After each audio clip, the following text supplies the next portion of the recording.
በቻይና ሮቦቶች በጦር አውድማ የጦር መሳሪያን አንግተው አሊያም አስተናጋጅ ሆነው በካፌ ውስጥ ማኪያቶን ከማቅረብ ተሻግረው ሞፈርና ቀንበር መያዝ ጀምረዋል።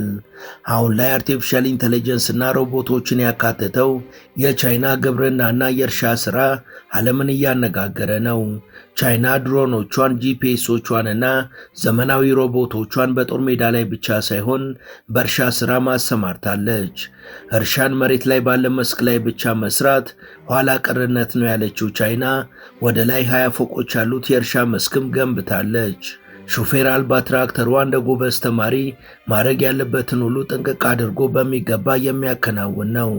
እርሻዎቿን ለማረምም ገበሬዎቼ ለምን ይልፉ ያለችው ቻይና አሁን ላይ አረሞችን ከእርሻዎቿ ላይ የምታርመው በዘመናዊዎቹ የሌዘር ሮቦቶች ነው።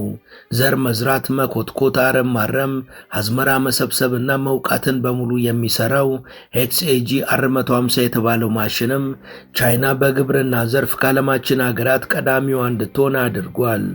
The rise of China automated farming is reshaping how we think about growing food. Across distant deserts and fertile valleys, machines now sow seeds, nurture crops, and harvest food with stunning precision. ሰላም ጤና ይስጥልን። በመላው ዓለም የምትገኙ ውድ የመሿለኪያ ቤተሰቦች በዛሬው መሰናዷችን ቻይና ወደ እርሻ መስክ ስላመጣቻቸው አስገራሚ ሮቦቶች፣ ትራክተሮች እንዲሁም ማሽኖችና ሌሎች ቴክኖሎጂዎችም እናወጋችኋለን።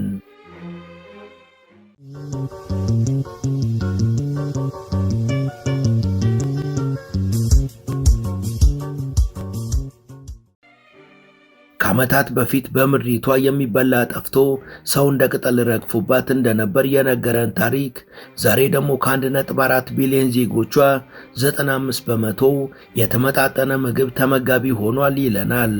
በምግብ እጦት የሞገጉ አጥንቶች መገለጫቸው የነበሩ ዜጎች የነበሯት የተባለችው ሀገር አሁን ላይ ብዙ ምግብ በመመገብ የተነሳ ዜጎች የገጠማቸው ከመጠን ያለፈ ውፍረት ያሰጋኛል እያለች ነው። በአብዮታዊ መንግስቱ አዋጅ እያንዳንዱ ነዋሪ ወደ ገበሬነት እንደተቀየረባት የምትታወቀው ይች ሀገር ዛሬ የእርሻ መሬቷን የሚያርስላት ብርቱ አርሶ አደር ሰው አልባ ትራክተር መሆኑንም ዓለም እያወራ ይገኛል። የደረቀ እርሻና የምግብ እጦት ታሪኳን ወደ አስደማሚ የጥጋብ ድል የቀየረች ሀገር ማናት ቢሉ መልሱ ቻይና ናት የሚል ይሆናል።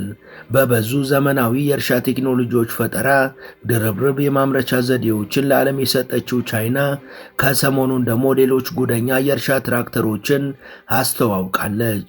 በዚህ ፈጠራዋ ቻይና ያለ ሹፌር የሚያርሰውን፣ የሚዘራውን፣ የሚያጭደውንና ወደ ጎተራ የሚከተውን ዘመነኛ ማሽንም ይፋ አድርጋለች። እነዚህ ማሽኖች በሰው ሰራሽ አስተውሎትና በ5G ኔትወርክ በተገናኙ ትራክተሮች አማካኝነት ማንም ሰው መሪያቸውን ሳይነካቸው መሬት እያረሱ እየዘሩና እያጨዱ ብሎም እየከዘኑ በመታየታቸው ለራሷ ለቻይናም ሆነ ለዓለም የምግብ ዋስትና ተስፋ ሰጪ ምልክቶች ተደርገው እየተቆጠሩ ነው። የሀገሪቷ ገበሬዎች በሰፋፊ የእርሻ ማሳዎቻቸው በሬዎችን አይጠምዱም።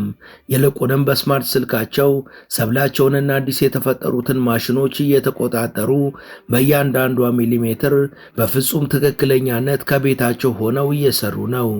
በ2021 ቻይና በዓለም አቀፉ የክብር መዝገብ ስር የሰደደ ድህነትን ማስወገዷ ተመስክሮላታል። ይህም ለቻይና ታሪካዊ የድል ምዕራፏ ነው።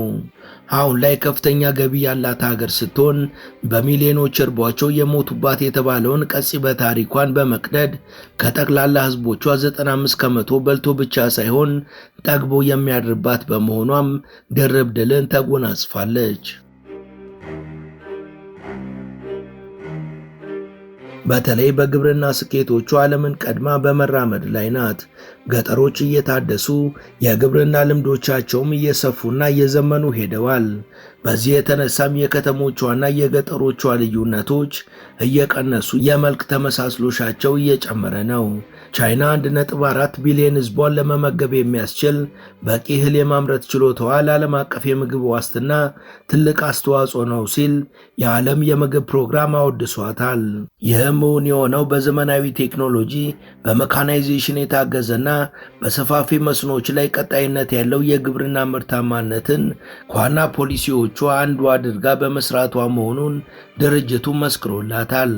ይህ ማለት ለቻይና ከወሳኝ ጉዳዮቿ እንደ አንዱ ተደርጎ የሚወሰድ ብቻ ሳይሆን በታሪኳ ከገጠማት ታላቁ የቻይና ረሃብ ስር የተቀበረውን የአፍረት ታሪክን ለመቀየር ስር ነቀል የግብርና ፖሊሲዎችን በፈጠራና በቴክኖሎጂ ተዋግታ ድል ያደረገችበትም ሀገራዊ ኩራቷም ጭምር ነው።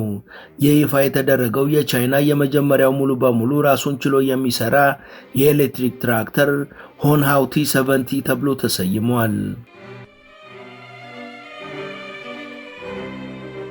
የትራክተር ለ6 ሰዓታት ያለማቋረጥ የመስራት አቅም ያለው ሲሆን መሬት ከማረስ አንስቶ እስከ ማጨድ ያሉትን ሁሉንም ስራዎች በራሱ ለመስራት የሰው ሰራሽ አስተውሎት ሳተላይት መምሪያና 5G ኔትወርክን ይጠቀማል። የማሽን ትልቅ ለውጥ እያመጣ ያለው የቻይና መንግስት ከ2024 እስከ 2028 ተፈጻሚ ይሆናል ያለው የስማርት እርሻ ዕቅድ አንዱ አካል ነው። የሀገራዊ ፕሮግራም ግብርናን ከከፍተኛ ዳታ፣ ከሴንሰር ቴክኖሎጂ፣ ከአየር ላይ ድሮኖችና ራሳቸውን በራሳቸው ከሚያዙ ማሽነሪዎች ጋር በማቀናጀት የምግብ ዋስትናን ለማሳደግና በገጠሩ አካባቢ ያለውን የአርሶ አደሮችን የሰው ኃይል እጥረትን ለመሙላት ያለመ ነው ተብሏል።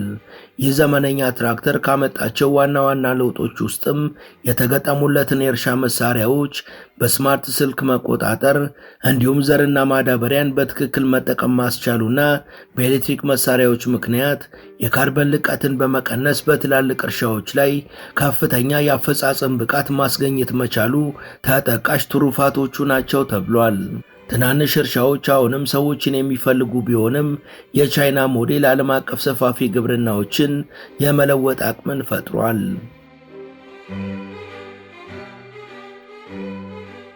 ቻይና በመሰል አስደናቂ የግብርና ቴክኖሎጂ ፈጠራዎች ምክንያት ለብዙ ሕዝቦቿ የምግብ ዋስትናንና የግብርና ምርታማነትን ለማሳደግ በፍጥነት እየጣረች ነው። በሰብል ምርታማነት ስትራቴጂዋ ባህላዊ የእርሻ ልምዶችን በአርቲፊሻል ኢንተለጀንስ፣ በሮቦቲክ ቴክኖሎጂ፣ በድሮኖችና ቁጥጥር በሚደረግበት በከተማ ግብርና ውስጥ ካሉ ዘመናዊ ፈጠራዎች ጋር አዋህዳለች። በቻይና ወቅታዊ ግብርና ውስጥ የኮምፒውተር ዳታና የሰው ሰራሽ አስተውሎት በመጠቀም በትራክተሮች፣ በድሮኖችና በሮቦቶች ላይ የተገኙ መረጃዎችን በሰው ሰራሽ አስተውሎት በመተንተን ወደ መረጃ ቋት ያጠራቅማሉ። በዚህም መረጃዎች በተለያዩ ወቅቶች ለገበሬዎች እንዲደርሱ በማድረግ በመስኖ፣ በማዳበሪያና በተባይ መቆጣጠሪያ ላይ ስለሚወሰዱ ውሳኔዎች በመረጃ ላይ የተመሰረተ ግንዛቤ ይሰጣል። በዚህ የቻይና የረቀቀ የእርሻ ሥራ ዘርፍ ብዙ የቴክኖሎጂ ስርዓቶች ተሳትፎ ያላቸው ሲሆን ቤዱ የተሰኘው የሳተላይት ዳሰሳ ዋነኛው ነው። ቤዱ የሳተላይት ዳሰሳ ከ2 ሚሊዮን በላይ የግብርና ማሽኖችና ከ150 ሺህ በላይ የጸረ ተባይ መድኃኒት መርጫ ድሮኖችን ጨምሮ ለአውቶሜትድ እና ለከፍተኛ ትክክለኛ ስራዎች የሳተላይት ተርሚናሎችን ጥቅም ላይ ያውላል። ሌላኛው ደግሞ ስማርት ስርዓቶች የሚባሉት ሲሆኑ በአርቲፊሻል ኢንተለጀንስ የሚንቀሳቀሱ ሲሆን ትላልቅ እርሻዎችን በርቀት ለመከታተል ጥቅም ላይ የሚውሉበትና የሰብል እድገት መከታተያ ትንበያን የሚያቀርቡበት ነው። ምርትን ይገምታሉ። የተባይ ወረርሽኝንም ከቀናት በፊት ይተነብያሉ። ራሳቸውን በራሳቸው የሚያዙ ማሽነሪዎች ደግሞ በቻይና ዘመናዊ ግብርና ውስጥ በርከት ብለው ይገኛሉ። በጂፒኤስ የሚመሩት ራሳቸውን የሚያሽከረክሩ ማሽኖችም የአዝመራዎችን መድረሻ ጊዜ የሚያውቁ ሲሆን የሰው አልባ ትራክተሮችንም ፍጥነት ይቆጣጠራሉ። በዚህም መንገድ የሰው ኃይል ወጪን ከመቀነስ አልፈው ግብርናውን በከፍተኛ ትክክለኛነት ያሳልጣሉ። ከዚህ በተጨማሪም ራሳቸውን በሚቆጣጠሩ ሮቦቶች በሽታዎችንና ተባዮችን በመለየት በርካታ ስራዎችን ይሰራሉ። በዚህም በሰው የሚደረጉ ክትትሎችን አስፈላጊነት ይቀንሳሉ። ውድ የመሿለኪያ ቤተሰቦች ይህን ዘገባ እዚህ ድረስ ከተከታተላችሁት ቻናሉ የበለጠ እንዲያድግ አንድ ጊዜ ሰብስክራይብ እንድታደርጉ አስታውሰን ተረካችንን እንቀጥል። እነዚህ ሮቦቶች በአዝመራዎች ላይ የሰብል ጉዳትን ለመቀነስና ጥራትን ለመጨመር ረጋ ያሉ የጎማ ሰንሰለቶችን ይጠቀማሉ። የእርሻ ፓርኮች የቻይና ዘመናዊ ግብርና አንዱ ዘርፍ ሆኗል።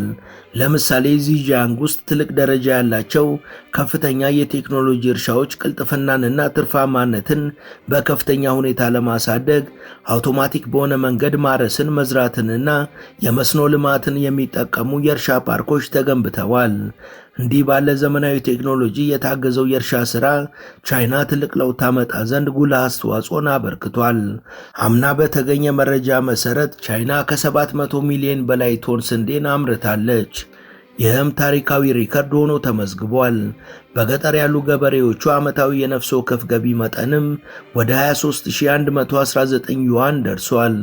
ከግብርናው ዘርፍ በምትልካቸው ምርቶችም ወደ 20 ቢሊዮን ዶላር የሚጠጋ ገቢን ታገኛለች። የዓለማችንን 18 በመቶ የቅባት እህሎች፣ 29 በመቶ የሥጋ ምርትና 50 በመቶውን አትክልትና ፍራፍሬ የምታመርተው ቻይና እንድትሆን ቴክኖሎጂ መር የሆኑት የግብርና ሥራዎቿ ትልቅ አቅምን ፈጥረውላታል። የሚገርመው ደግሞ ቻይና እንዲህ ያለ ውጤት ያስመዘገበችው ከዓለማችን ሀገራት ትንሽ የሚታረስ መሬት ብቻ የያዘች ሀገር ሆና መሆኑ ነው።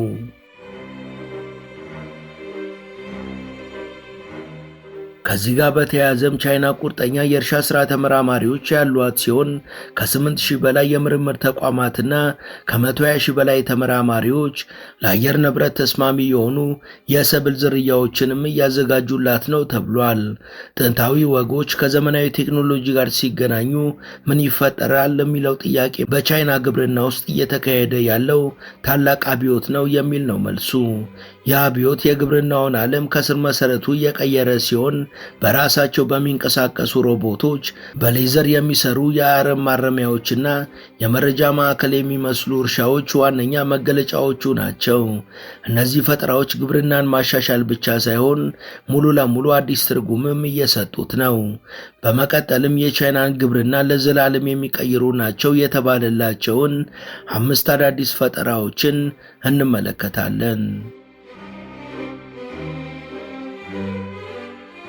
መጀመሪያ ላይ የምናገኘው XAG-R150 የተባለውን የኤሌክትሪክ ሮቦት ነው።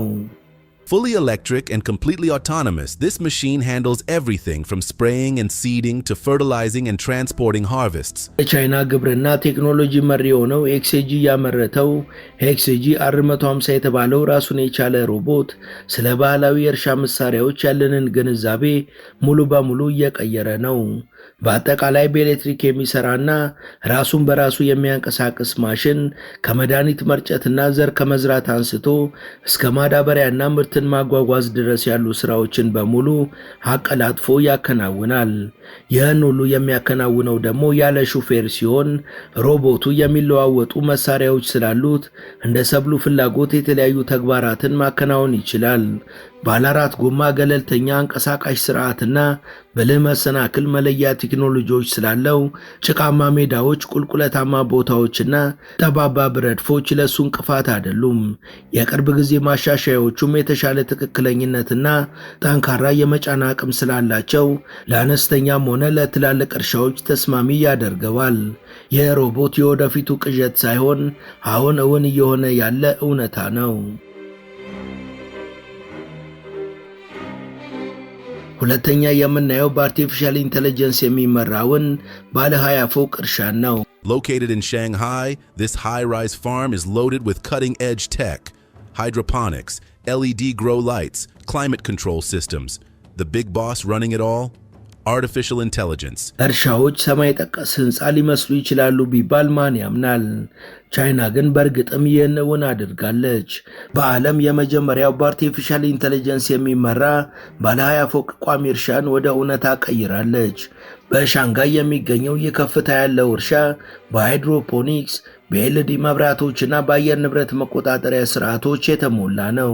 ይህን ሁሉ አቀላጥፎ የሚመራው ደግሞ ኤአይ ነው።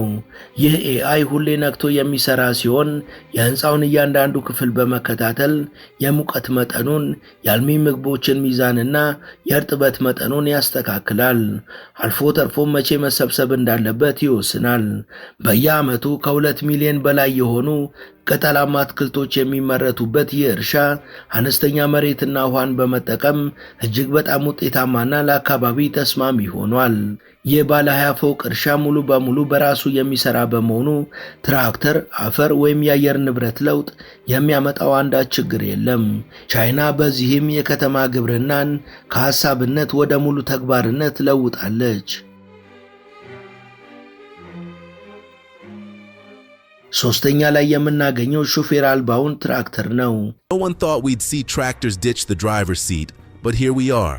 China just rolled out its latest farming flex, a fully driverless tractor powered by AI 5G and some serious tech muscle. ትራክተሮች ሹፌር አልባ ሆነው ሲሰሩ እናያለን ብሎ ማሰብ አስገራሚ ቢሆንም ቻይና ግን ይህንንም እውን አድርጋለች።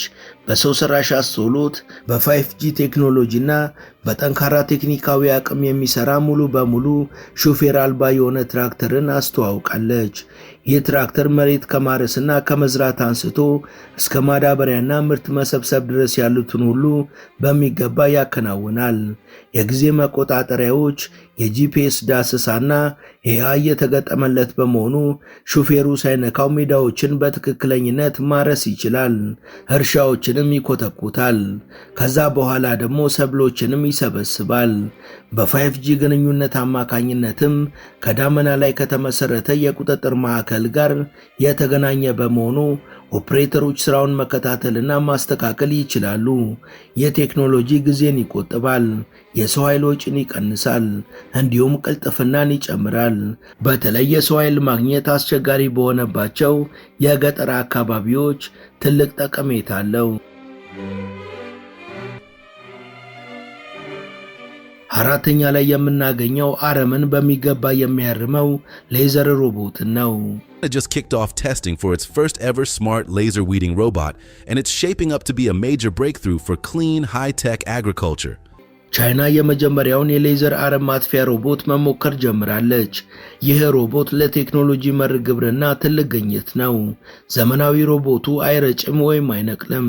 ይልቁንም በኤአይ የሚመራ ትክክለኛ የሌዘር ቴክኖሎጂን በመጠቀም አረሞችን ያቃጥላል።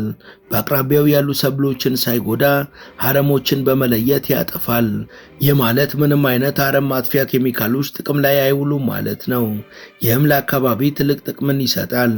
በከፍተኛ ደረጃ ዳሳሾች፣ ካሜራዎችና ማሽኖች የተገጠሙለት ስለሆነ አረሞችን በትክክለኛነት ይለያል።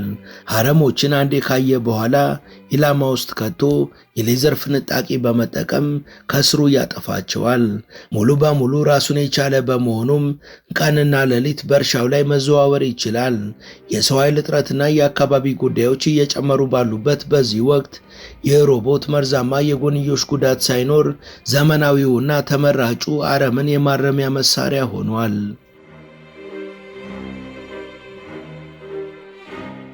መጨረሻ ላይ የምናገኘው XAG-R80 የተባለውን ማሽን ነው። XAG-R80, one of China's most advanced autonomous farm robots, and a serious game changer in the world of agriculture. ከቻይና እጅግ የላቁ ራሳቸውን የቻሉ የእርሻ ሮቦቶች አንዱ ነው የተባለው ይህ ማሽን በግብርና ዓለም ውስጥ ትልቅ ለውጥ እያመጣ ነው። ሙሉ በሙሉ በኤሌክትሪክ የሚሰራውና ራሱን የቻለው XAG-R80 በእርሻ ውስጥ ያሉትን አስቸጋሪ ስራዎች ለመቋቋምና በሚገባ ለመከወን የተገነባ ነው። እጅግ በጣም ትክክለኛ የሆነ ጂፒኤስ እና አርቲፊሻል ኢንተለጀንስን በጥምረት በመጠቀም በአስገራሚ ትክክለኛነት ይሰራል። ዋና ስራው በትክክል የማዳበሪያ ርጭት ማድረግ ነው። ከፍተኛ ቴክኖሎጂ ያላቸው ኖዝሎች የተገጠሙለት በመሆኑ የተሻለ ሽፋን እንዲኖርና ወደ አካባቢው የሚፈሱ ኬሚካሎች እንዲቀንሱ ያደርጋል። በተጨማሪም በሰዎችና በሌሎች መሳሪያዎች ዙሪያ ስራዎች በአግባቡ እንዲሰሩ የሚያስችሉ በርካታ ቁሳቁሶችን ይዟል። ወደ ቻናላችን ቤተሰቦች ለዛሬ ያሰናዳንላችሁ ይህን ይመስል ነበር። እስከ ዝግጅታችን ፍጻሜ አብራችሁን ስለነበራችሁ ከልብ እናመሰግናለን። በቀጣይ ቢሰሩ የምትሏቸውን ርዕሰ ጉዳዮች ብትጠቁሙን ደስ ብሎን እንቀበላለን። ቻናላችንን ሰብስክራይብ ማድረግ፣ የደውል ምልክቱን መጫንና ላይክ ማድረግ አትዘንጉ እያልን ለዛሬ በዚሁ ተሰናበትን። መልካም ጊዜ።